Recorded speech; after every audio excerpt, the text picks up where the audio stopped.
Hello there, this is the Bookkeeping Master on YouTube.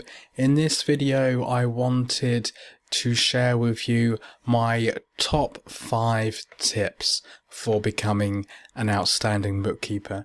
These are things that I've noticed over my many years of bookkeeping and accounting, things that I've noticed some bookkeepers do, and things that I've noticed that some bookkeepers don't do, and just things that I feel are really worth doing. If you can follow the 5 tips in this video, you truly will be a good and an outstanding bookkeeper.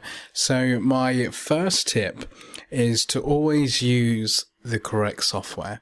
It might sound obvious to a lot of you, but I have come across large accounts departments and also small businesses that aren't using the correct software for their accounting needs. If your business has grown to an extent where you need extensive accounting software, then that's what you need to purchase. If you are a bookkeeper and you have accounting clients that would really benefit from more extensive accounting software, then take that option, discuss that with the client. I've seen too many businesses try and keep their accounts in Excel when they have outgrown a package like that. And I've also seen new startup businesses purchase Sage and other accounting software and they don't need it. It's a waste of money. They are more tailored for something like Excel, not larger and more established businesses. My next tip is to take an accounting course. Now, there can be 2 types of bookkeepers. There can be bookkeepers that know a lot about bookkeeping, about double entry bookkeeping. Perhaps they've taken an accounting course in the past and their accounting knowledge is very firm.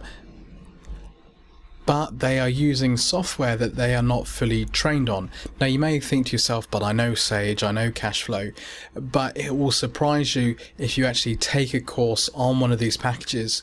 You will learn things about the software that will really benefit you as a bookkeeper. Then there are the other types of people that know Sage really well, know accounting software, but have no qualifications in bookkeeping or accounting.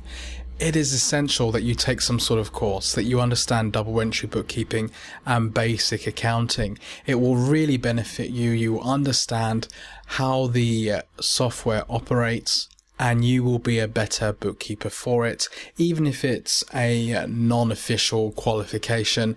Even if you spend time with a bookkeeper or accountant and learn from them, get yourself an accounting qualification, take a course, learn bookkeeping and accounting. My third tip is to be a tidy bookkeeper. I have come across so many people's accounts. This is more for bookkeepers and accountants that use Sage or other accounting software. I've come across so many people's accounts and they're so messy.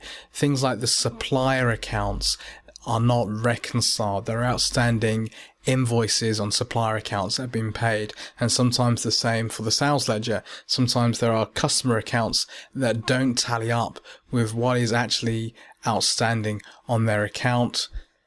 And the same for bank accounts. Over the last 10 years or so, I've seen bank reconciliations performed a lot more often. The main bank current account is usually fairly tidy. But there are other bank accounts that are not generally reconciled, like savings accounts, the petty cash account.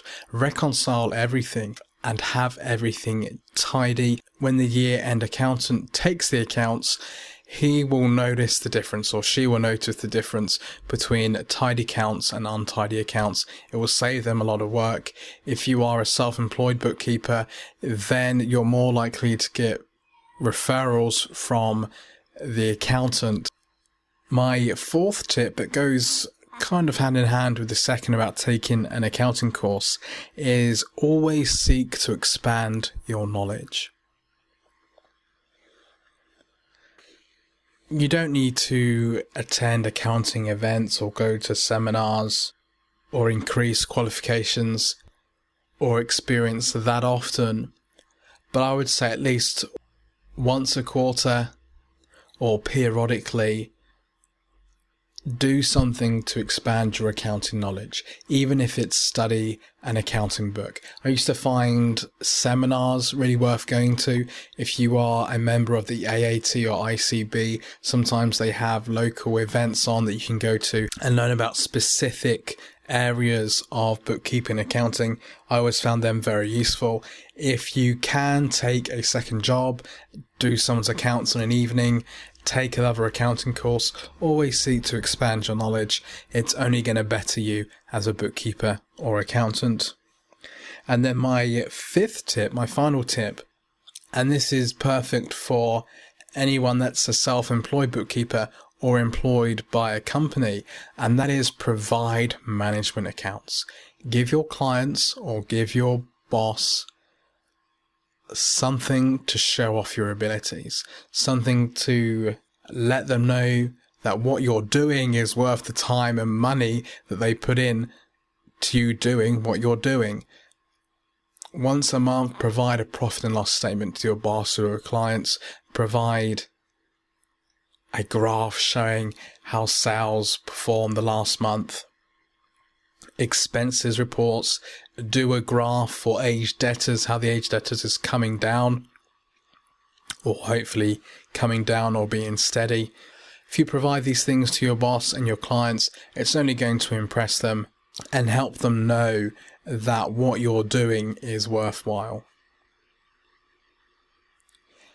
Hopefully these tips have been of benefit. These are my top 5 tips. There are other things that you should do as a bookkeeper and accountant, but these are my top 5. If you would like any training from myself, the Bookkeeping Master, please go to www.freebookkeepingaccounting.com or drop me an email, info@bpfs-online.com. Please like, please subscribe, and please watch more of my videos. Thank you for watching.